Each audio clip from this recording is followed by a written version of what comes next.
오늘 아주 좋은 날, 은혜의 날입니다. 여러분들과 같이 말씀 가운데서 또 주님의 음성을 듣고 은혜 받는 이 시간을 갖기를 원합니다.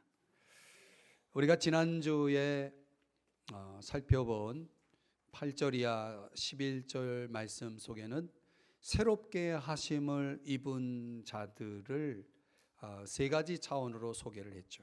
그들의 특성은 말이 달라지고 하나님을 아는 지식이 달라지고 그리고 사람에 대한 관점이 달라지는 이런 세 가지의 달라짐이 변화가 그들 속에 나타난 사람들이다라고 말씀을 드렸습니다.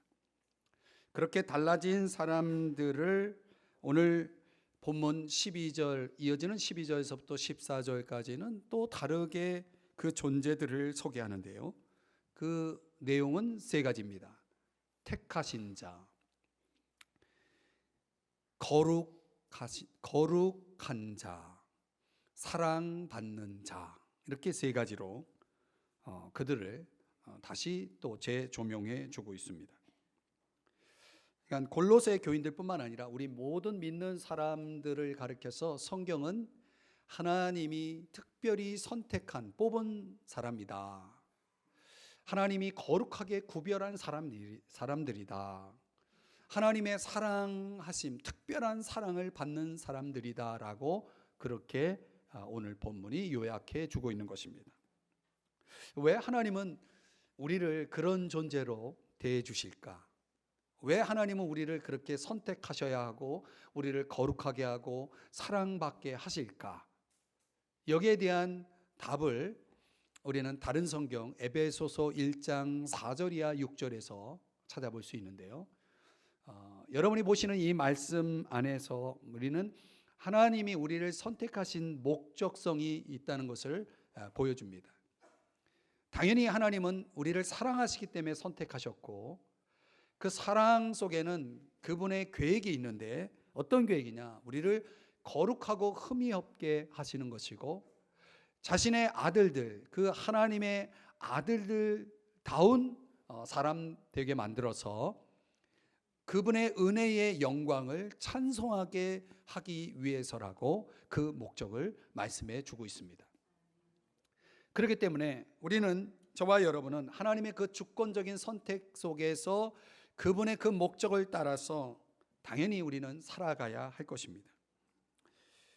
오늘 그 합당한 삶의 내용을 바울은 옷 입고라는 표현을 사용하고 있습니다. 옷 입고. 한번 따라 하실까요? 옷 입고. 옷을 입는다라고 하면은 이 안데센 동화에 나오는 벌거벗은 임금님이 떠오르지 않습니까? 그 임금님은 옷을 입었나요? 벗었나요? 본인은 입었다라고 생각하지만 사실은 벗고 있었잖아요. 어리석은 임금님이죠. 우리가 예수님을 믿는다는 것은 옷을 갈아입는 것과 같습니다.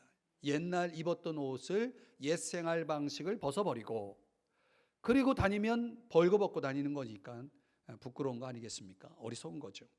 이 벌거벗은 임금님처럼 살지 않으려면 이제 벗었다면 새 옷을 입어야 되겠죠. 새로운 생활 방식을 가져야 한다는 것입니다. 요한계시록의 말씀에 의하면 그런 옷을 성도들의 옳은 행실이라고 표현하고 있습니다. 우리가 올바르게 살아가는 생활 방식을 성경은 옷에 비유하고 있다는 거죠.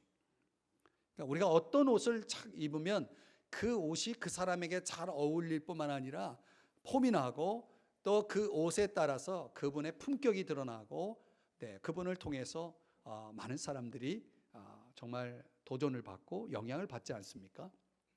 그러니까 우리들이 하나님의 선택 속에 있고 하나님의 거룩하게 하심과 사랑받음 속에서 우리가 살아가는 존재라면은 저와 여러분에게 그렇게 어울리는 옷이 입혀져 있어야 되고 그런 삶을 살아내야 한다는 것입니다.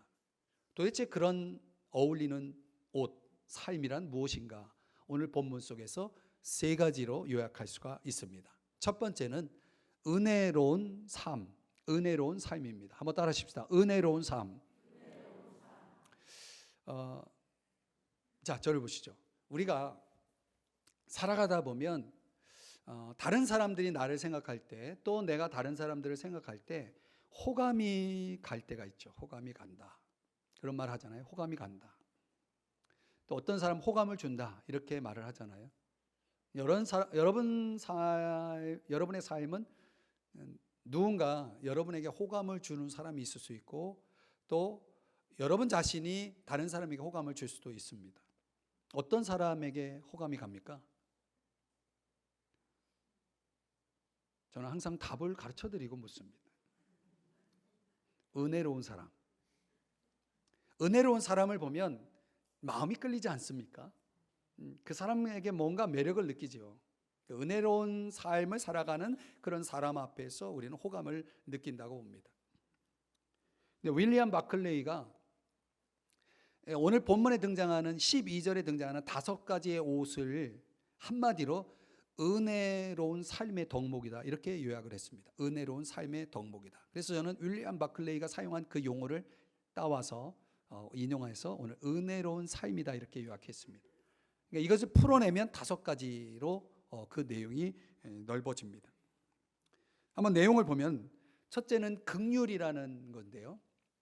우리가 은혜롭다라고 말할 때, 그 사람이 은혜롭다고 말할 때 그 사람에게 뭐가 있냐면 긍휼이 있다는 거예요. 긍휼이 뭐냐면, 어떤 사람이 고통을 겪고 있을 때, 또는 가난이라든가 어떤 어려움을 겪고 있는 사람을 향해서 마음에서 우러나오는 공감을 느끼는 것, 공감을 가는 것. 여러분이 어려운 사람 보면, 고통을 겪고 있는 사람을 보면 마음이 끌리고 왠지 안 됐고 마음에 공감이 되고, 그러면 여러분 어떻습니까? 그런 사람에게는 뭐가 있는 겁니까? 긍휼이 있기 때문입니다. 이런 긍휼을 가지고 있는 사람을 보면 은혜롭지 않습니까? 네, 은혜롭죠. 자비라는 단어가 2번째 등장하는데요. 이 자비는 상대방의 그 어려움을 보고 공감하는 데서 끝나지 않고 그 필요를 친절하게 구체적으로 도와주는 행위를 얘기합니다.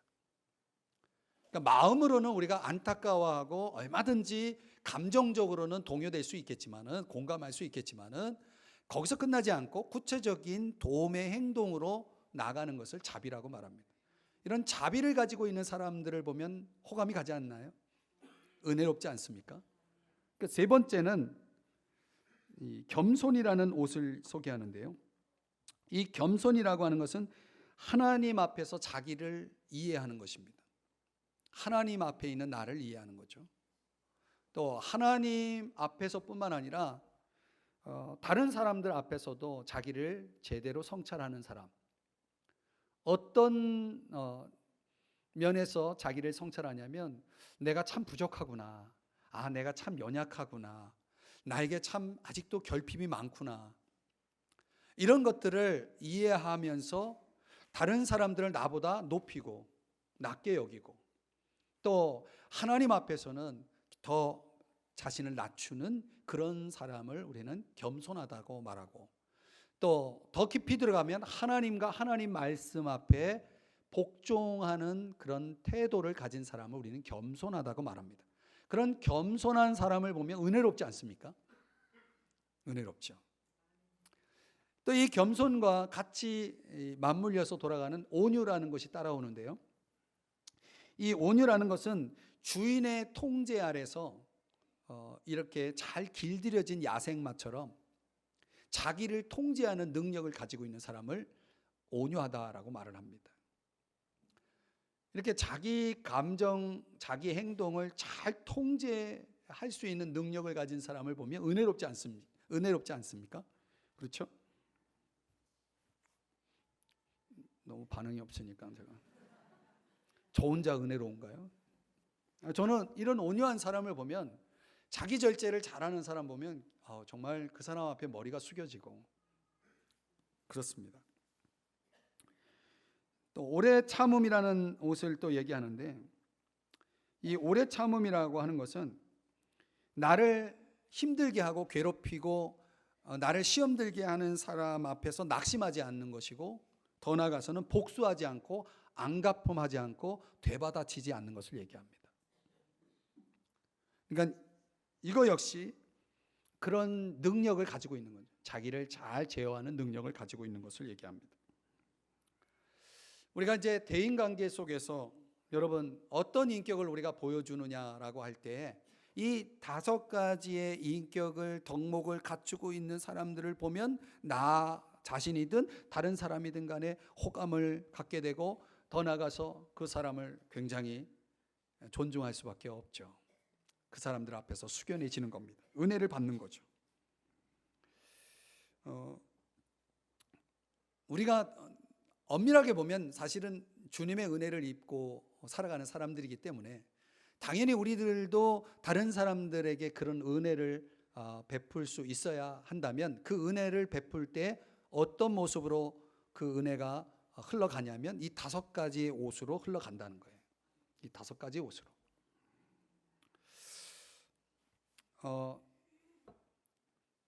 저는 이제 설교의 예화를 찾기 위해서 책도 보고 또 제 자신의 경험도 돌아보고 여러 가지 작업을 하는데 이 5가지의 옷을 입고 산 사람들을 찾아내는 게 그렇게 어렵더라고요. 그러다 어젯밤에 드디어 생각이 났습니다. 그 사람이 우리 교회 안에 있는 사람이 아니고 성경 속에 있는 사람이더라고요. 다윗이라는 사람. 제가 아주 오래전에 정말 힘들고 어려울 때 성경을 읽다가 제가 큰 은혜 받은 성경이 있는데 그게 사무엘상 30장입니다. 그 사무엘상 30장에 다윗이라는 사람의 이야기가 나오는데 물론 그 전후에 다 그런 맥락이 있고요. 그 다윗이라는 사람, 거기에 그려진 다윗이라는 사람의 이야기 속에는 다윗은 어떤 사람이냐면 이 5가지를 다 보여준 사람이다라고 볼 수 있습니다. 이야기를 요약하면 이런 겁니다. 이 다윗이 굉장히 고난을 많이 겪게 됩니다. 여러분, 고난을 많이 겪은 사람은 고난받는 사람들을 이해합니다. 고난을 많이 겪고 있는 다윗에게 고난 속에 살아간 사람들이 모여들기 시작합니다. 환난을 당하고 마음의 원통함이 있고 가난하고 어려운 사람들이 다윗에게 모이는데 그 모인 사람들이 말하자면 군대를 이루게 되는데 한 600명 정도가 됩니다. 이 600명은 다윗에게서 기도를 배우고 거룩함을 배우고 용서를 배우고 또 하나님의 구원의 역사와 섭리의 역사를 깊이 경험을 하게 되면서 그 마음의 큰 상처와 아픔을 가지고 있는 사람들이 힐링이 이루어지고 그리고 우정과 사랑의 공동체를 이루게 됩니다. 어느 날 그들이 군사작전을 위해서 아내들하고 아이들을 마을에 두고 멀리 떠나게 됩니다. 멀리 있게 됩니다. 그리고 군사작전이 끝나고 돌아와 보니 마을이 초토화되어 있는 겁니다. 아내들 사라졌고 아이들도 없어진 겁니다. 무슨 일이 벌어졌냐면 아말렉 사람들이 공격해가지고 습격해가지고 그 마을을 초토화시키고 아내와 아이들 다윗과 그 600명의 군사들의 아내와 아이들을 다 데리고 포로로 잡아간 겁니다. 이제 그런 큰 재앙이 일어나자 그 상처받아 힐링이 돼서 새로워진 600명이 갑자기 돌변합니다. 분노하기 시작하면서 그 분노의 화풀이를 누구에게 하냐면 다윗에게 돌을 던져서 돌로 쳐 죽이려고 600명이 돌변합니다. 마치 호산나 하면서 예루살렘에 입성하는 예수님을 환영했던 사람이 예수님을 십자가에 못 박으라고 외쳤던 것처럼 이 600명이 완전히 돌변하게 됩니다. 그때 다윗이 깨닫습니다. 뭘 깨닫냐면 내가 사람을 의지했구나. 그리고 다윗이 깊이 하나님께 나아가 기도하기 시작하고 오늘날로 말하면 목사에 해당되는 제사장 아비아달에게 기도를 부탁하고 상담을 받습니다. 그리고 하나님 앞에 깊이 기도하면서 하나님과의 관계를 새롭게 합니다. 이제부터는 나는 사람을 바라보지 않겠다. 하나님만 의지하며 살겠다. 그리고 하나님과의 관계를 재정립한 다음에 힘과 용기를 얻어가지고 그 600명 막 흥분하고 화가 나 있는 600명 분노하고 있는 600명을 이렇게 타일러 가지고 그 아내와 아이들을 찾아 나섭니다. 그 찾는 와중에 아무리 찾아도 없는 상황 속에서 600명 중에 한 200명이 이 번아웃 하게 됩니다. 탈진하게 돼요. 이 사막을 찾아 헤매니까 너무 힘들었겠죠. 그래서 200명이 탈락을 하고 잠시 부솔이라는 시내에 남겨지게 됩니다. 그리고 400명과 함께 다윗이 찾아다니는데 결국은 오리무중이에요. 찾을 수가 없어요. 그때 한 사람을 발견하게 되는데, 한 사람이 누구냐면 이 애굽의 한 소년입니다. 애굽의 한 소년을 보게 되는데, 그 애굽의 소년이 어떤 상태에 있냐면 거의 죽을 지경에 있는 소년입니다.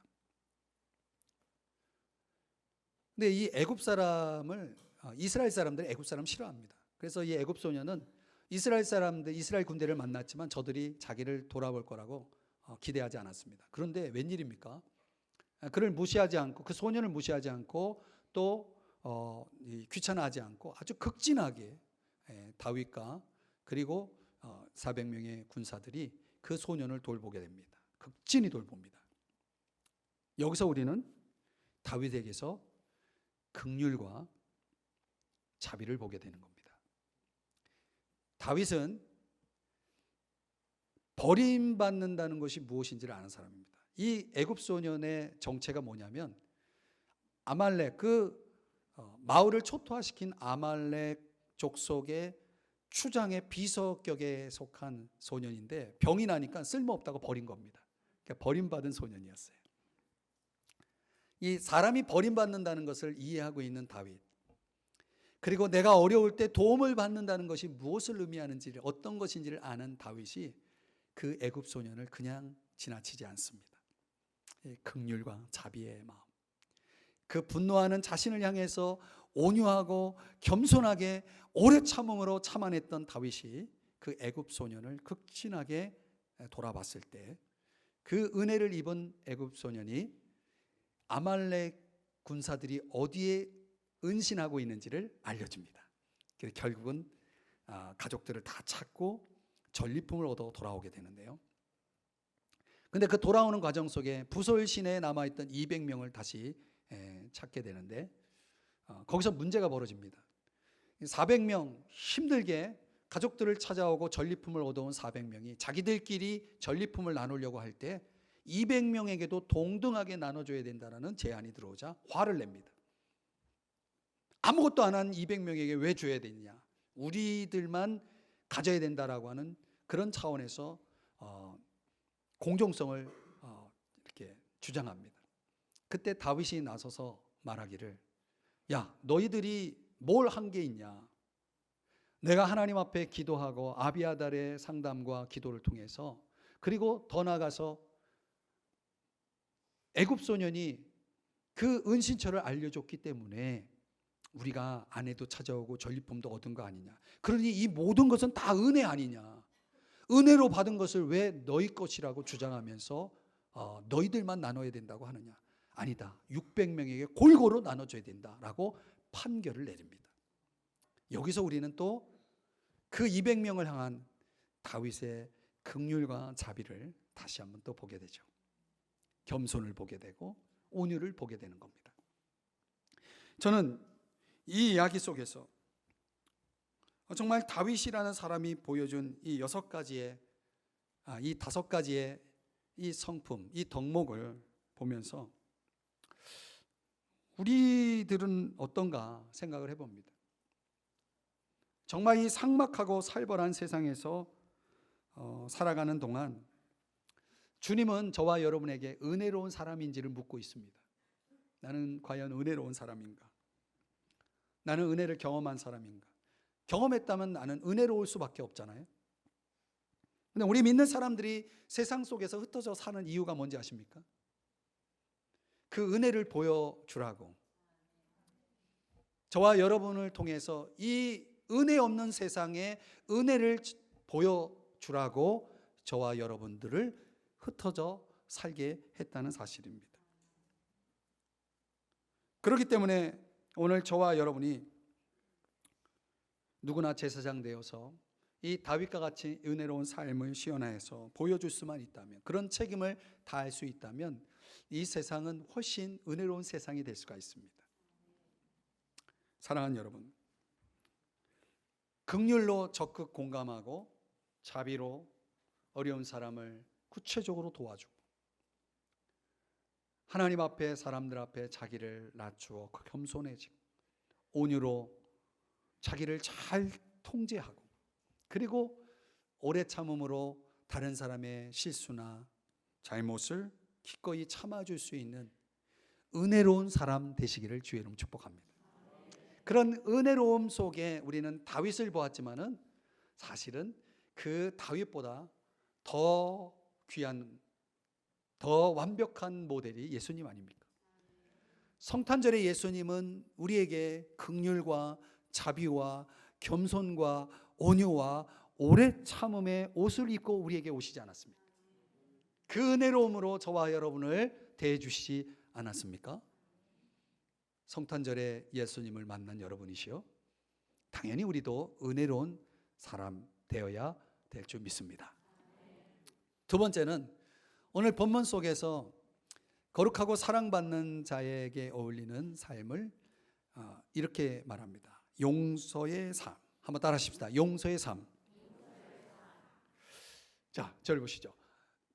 여러분 중에 혹시 인생 수업이라는 책을 읽어보신 분이 있는지 모르겠습니다.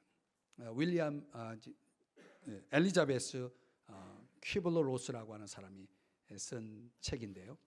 정신의학자입니다.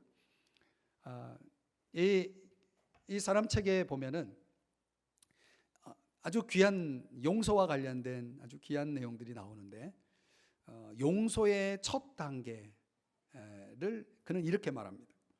상대방을 다시 인간으로 바라보는 것. 용서의 첫 출발이 뭐냐면 상대방을 인간으로 다시 바라보는 것이다. 거기서 말하는 인간은 어떤 인간인가? 완벽한 인간일까요? 아닙니다. 실수투성이. 여러 가지 부족한 게 많고 부서지기 쉽고 외롭고 궁핍하고 이런 존재. 그런데 그런 존재가 어떤 존재이냐면 나와 똑같은 존재. 나와 똑같은 존재로 그런 존재로 그 사람을 다시 바라볼 때 용서가 시작된다라고 이 엘리자베스 퀴블러 로스는 그렇게 이야기를 합니다. 근데 그 책에서 또 이야기하는 내용이 있는데 거기 소개되는 80대 중반의 패트리샤라고 하는 여성이 소개되는데요. 이 80대 되는 이 여성은 굉장히 행복한 사람이고 아주 자기 삶에 정말 만족하는 사람이에요. 어떤 사람이 그 비결을 물었어요. 당신이 이렇게 만족하고 삶에 만족이 있고 행복한 이유가 뭐냐라고 물었을 때 그는 이런 말을 합니다.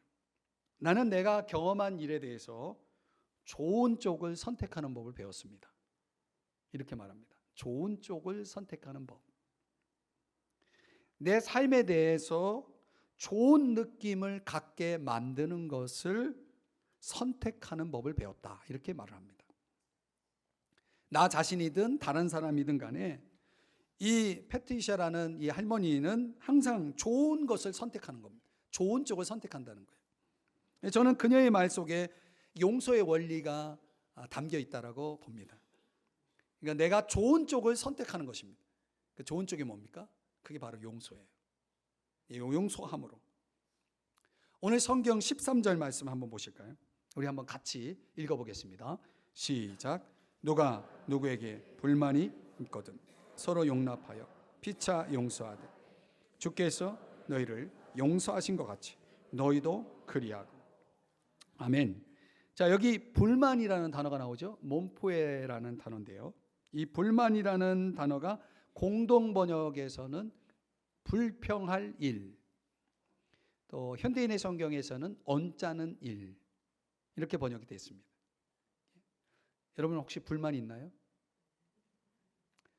제가 여기서 이렇게 보니까 우리 성도님들 중에 뭔가 언짢은 마음을 가진 분이 있는 것 같아요. 좀 표정이 좀 어둡습니다. 불만이라는 것은 사람들이 살아가다 보면 언제라도 있을 수 있는 거죠. 누가 누구에게든 간에 불만이 있죠. 마음에 불평할 일이 생기고 또 언짢은 일이 생기지 않습니까? 우리가 그런 일이 생기면 그때 우리는 시험대에 올라간 겁니다. 어떤 시험대예요? 대인관계 속에서. 마음에 이런 불평이 생기고 언짢은 일이 생길 때 이런 불만들을 내가 관계 속에서, 인간관계 속에서 내가 어떻게 그것을 잘 풀어내느냐가 그 사람이 얼마나 성숙해지느냐, 얼마나 행복하게 만족스럽게 살아가느냐를 결정합니다. 이런 불만들을 제대로 풀어내지 못하는 사람들은 항상 꼬이고 관계가 힘들고 불행해지고 그렇게 되는 거죠. 삶이 피곤한 겁니다. 그러면 그러니까 없을 수는 없어요. 불만이라는 건, 불평이라는 건, 언짢은 일이라는 것은 얼마든지 언제든지 누구에게든지 일어날 수 있는데 그것을 어떻게 풀어내느냐, 해결하느냐의 문제가 우리들에겐 시험대에 있는 것입니다. 좀 더 깊이 들어가 보면 그런 대인관계 속에서 생기는 불만이라는 것은, 불평이라는 것은 쌍방적입니다. 어느 한쪽의 책임이라고 말할 수가 없어요. 왜냐하면 상대방에게 내가 불만을 느끼는 것은 어떤 허물을 보고 봤을 때 나에게 느껴지는 거 아닙니까? 그럴 때 여러분, 상대방이 보여준 그 허물이 나에게는 없나요? 같은 종류는 아닐지라도 나랑 비슷한 허물이 나에게도 있을 수 있다는 거예요. 그렇다면은 그 불만이라는 것은 서로 쌍방 간의 문제라고 볼 수 있는 것입니다. 그래서 오늘 우리가, 저와 여러분이 이 불만에 대해서 생각하다 보니까 불만이 자꾸 생기죠. 갈라디아서 6장 1절의 말씀에 보면은 한번 자막을 보면서 같이 한번 읽어볼까요? 시작. 어떤 사람이 잘못을 저질렀을 때 온유한 마음으로 바로잡아 주어야 합니다. 그리고 여러분도 유혹에 빠지지 않도록 자신을 살피십시오. 어떤 사람이 잘못을 저질렀을 때 그 잘못이 그 사람만의 문제는 아니라는 거죠. 나는 그런 잘못을 범할 때가 없나요? 그 피차 입장을 바꿔서 자기 자신을 깊이 성찰하라는 말씀이거든요.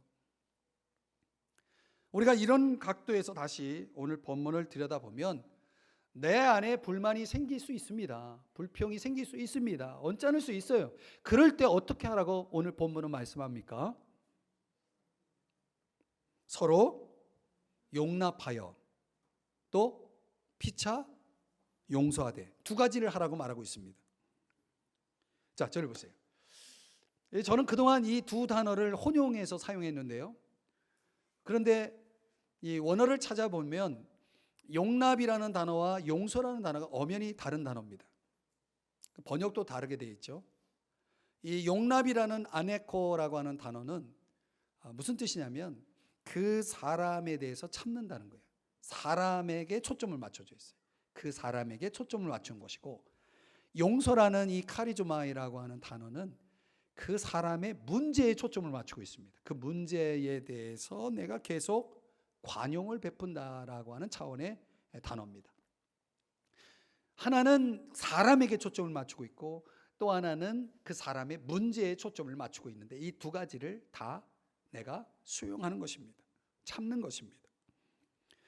그러니까 그 사람에 대해서 참을 수 없으면, 용납할 수 없으면 용서도 안 되는 겁니다. 그래서 언제나 순서는 용납 그리고 용서입니다. 용납이 안 되는 차원에서는 용서가 있을 수 없습니다. 그러니까 왜 우리가 용서가 안 되느냐? 용납이 안 되기 때문에 용서가 안 되는 겁니다. 그런데 이 두 단어 앞에는 수식어가 있어요. 서로, 피차. 그러니까 이 용납과 용서라는 단어는 일방적이지 않다고 하는 것입니다. 상호적이다. 서로가 되어야 한다라고 말씀을 하고 있습니다. 왜 그렇게 하라고 말씀할까요? 주님이 우리를 그렇게 대해 주셨기 때문이다. 13절 하반부에 보면 주께서 너희를 용서하신 것 같이 너희도 그리하고, 다른 번역에서는 너희 자신들을 용서하라, 이렇게 또 번역을 했습니다. 그러니까 두 가지 차원에서 해석이 되는 것은, 주님이 우리를 어떻게 용서해 주셨습니까? 원수 되었던 우리를 값없이, 조건 없이 우리를 위해 큰 죄값의 희생을 치르시고 그리고 우리를 용서해 주셨다는 거예요. 그런 용서를 우리가 받은 자라면 당연히 우리도 그렇게 용서를 할 수 있어야 한다라고 하는 차원이고, 또 하나는 우리가 교회론적인 근거에 보면 교회는 한 몸이잖아요. 내가 왼손이 잘못했다고 오른손이 왼손을 어떻게 합니까? 어떻게 해야 됩니까? 한 몸인데 얘를 용서할 수밖에 없는 거죠.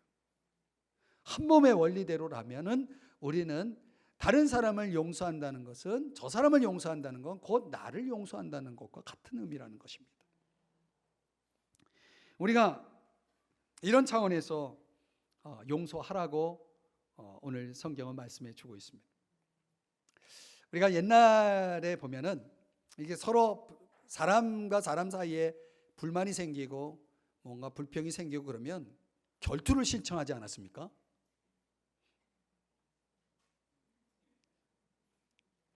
중학교 때 생각이 나는데요. 제가 그때도 키가 좀 작았습니다. 근데 저보다 작은 애가 자꾸 까불어요. 그래가지고 너 나와. 그래가지고 운동장으로 나오라고 그래서 내가 결투를 신청을 했습니다. 그랬더니 한 20명이 따라 나오는 거예요. 왜 따라 나옵니까? 구경하려고. 이 구경하는 재미가 되게 그때 솔솔했어요. 가만히 생각하니까 내가 쟤네들 구경거리 주려고 싸울 필요가 없겠다. 다시 들어와. 그래서 말로 해결했어요. 옛날에는 이렇게 결투를 신청하면 한번 치고받고 하면은 문제가 해결되는 일들이 많았어요.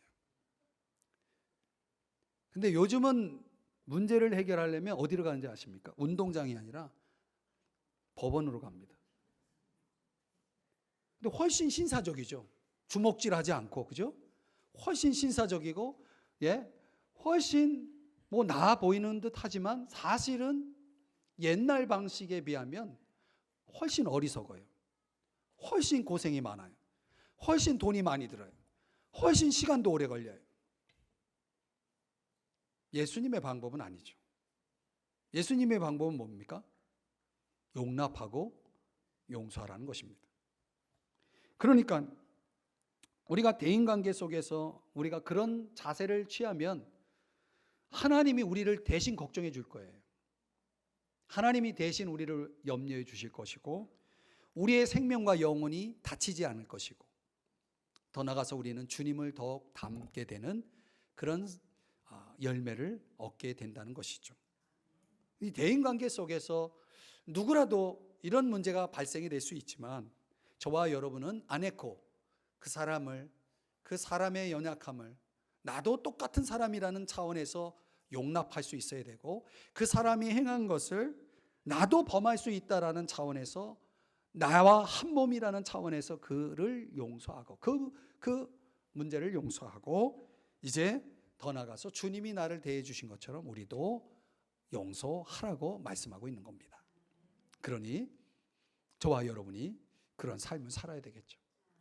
성탄절의 주인공이신 예수님 또한 우리에게 그런 엄청난 용서를 우리에게 부어주시지 않았나요? 그것을 위해서 그분이 이 땅에 오셨고 그리고 죽으셨고 그리고 부활하셔서 저와 여러분을 생명으로 이끌어 주시고 계시다는 사실이죠. 용서의 삶, 그것은 저와 여러분이 보여줘야 될 삶이고 우리가 입고 살아가야 될 삶의 오심을 여러분 기억하시기를 바랍니다. 세 번째로 사랑의 삶입니다. 오늘 본문 14절의 말씀을 함께 읽어보기를 원합니다. 시작. 이 모든 것 위에 사랑을 더하라. 이는 온전하게 매는 띠니라. 아멘. 여기 온전하게 매는 띠를 직역하면은 완전한 띠입니다. 그러니까 앞에서 언급한 긍휼, 자비, 온유, 겸손, 오래 참음, 그리고 용서, 용납까지 다 포함했을 때 이 모든 것을 완벽하게 만들어 주는 것이 바로 사랑이라고 말하고 있는 것입니다.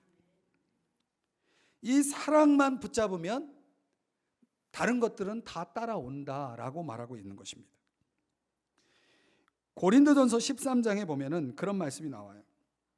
로마서 말씀도 한번 우리가 먼저 살펴보면 남을 사랑하면 율법을 다 이루었다라고 말하고 있거든요. 율법의 완성이라고 말하고 있거든요.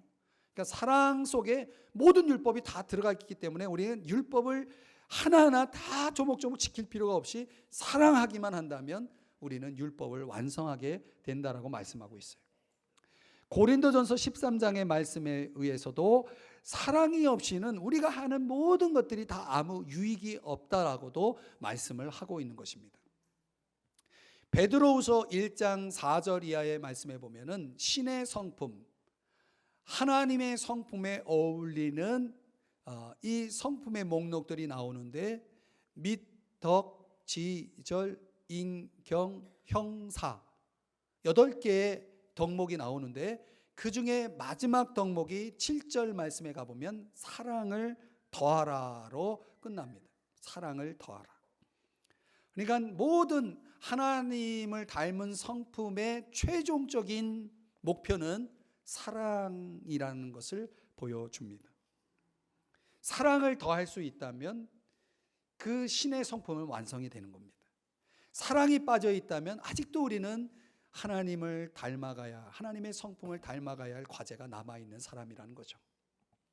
사랑하는 여러분, 오늘 저와 여러분이 사랑하고 있는지, 사랑의 삶을 살고 있는지를 오늘 성경이 우리에게 묻고 있는 것입니다.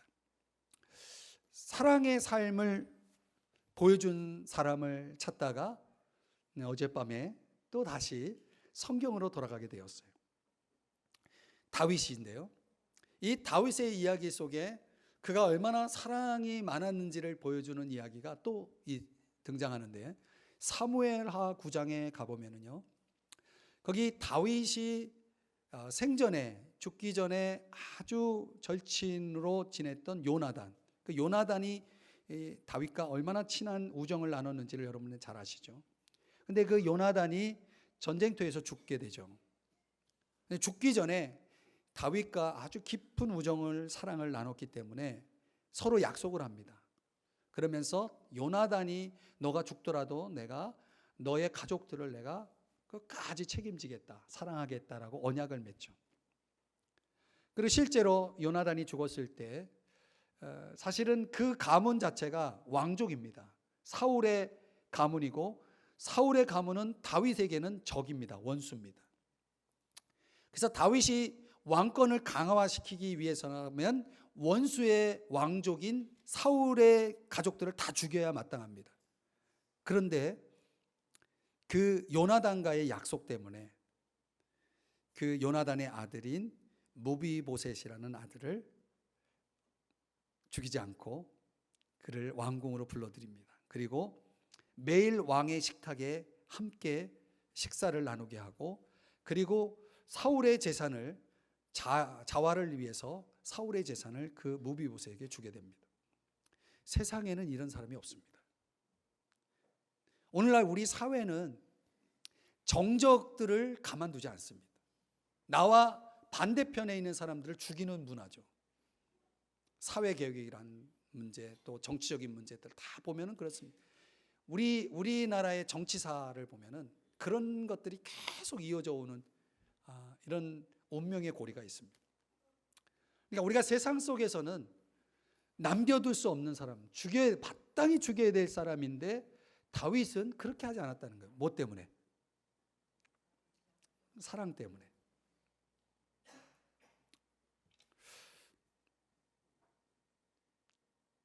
우리가 이런 다윗의 사랑을 보면서 감동을 받지만 여기서 이야기가 끝나지 않습니다.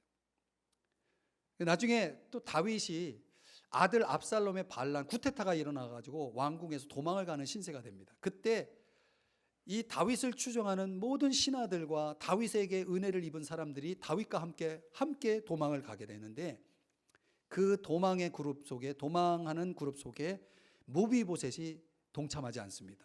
왜냐하면 그 한 신하의 정보에 의하면 무비보셋이 다윗이 왕궁에서 쫓겨나는 걸 보니 어쩌면 이것이 나에게 호기가 돼서 내가 왕이 될 수 있을지도 모르겠다라는 생각을 무비보셋이 합니다. 저로의 기회가 온 거죠. 다시 왕권을 내가 되돌려 받을 수 있다라고 하는 생각을 한 거죠. 다윗 입장에 보면은 이런 사람을 가리켜서 뭐라고 말합니까? 배신자라고 말하는 것이죠. 배은망덕한 사람. 그런데 쿠데타는 성공하지 못합니다. 그리고 다윗이 다시 왕궁으로 돌아오죠. 돌아왔을 때 무비보셋을 앞에 두고 다윗이 어떻게 하냐면 잘잘못을 따지지 않고 그냥 받아들입니다. 이런 사람은 세상에 많지 않습니다. 왜 그랬습니까? 왜 그렇게 무비보셋이 너 왜 나 안 따라왔냐, 너희 괘씸한 놈, 쿠데타에 너도 동참했지 하면서 죽일 수 있었는데 죽이지 않습니다. 살려두고 그냥 묵인하죠. 이렇게 한 이유는 사랑 때문이었습니다. 끝까지 사랑하는 겁니다. 무슨 일이 일어나도 끝까지 사랑하는 겁니다. 여러분, 세상에는 무비보셋과 같은 사람이 너무 많아요. 은혜를 은혜로 갚지 않는 사람들, 배은망덕한 사람들, 배신하는 사람들, 자기 이익을 위해서 사람을 이용해 먹는 사람들, 이런 사람들이 세상에는 얼마나 많습니까? 그런 사람들을 다윗은 어떻게 한 겁니까? 사랑한 겁니다. 그런 사랑을 우리에게도 하라고 말씀하고 있는 거예요.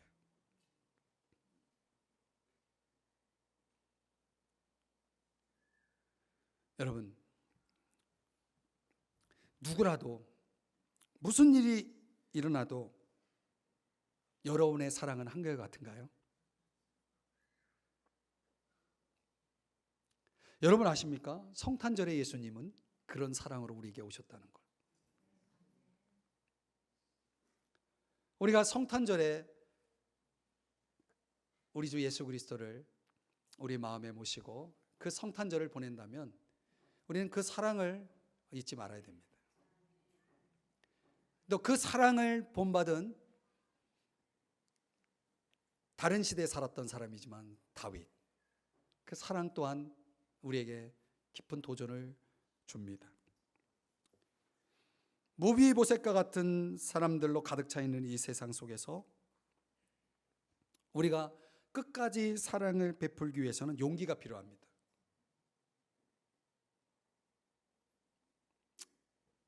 그 용기를 발휘해서 내가 사랑을 할 때마다, 사랑할 수 없는 사람을 사랑할 때마다 그때 복음의 기적이 일어나는 겁니다.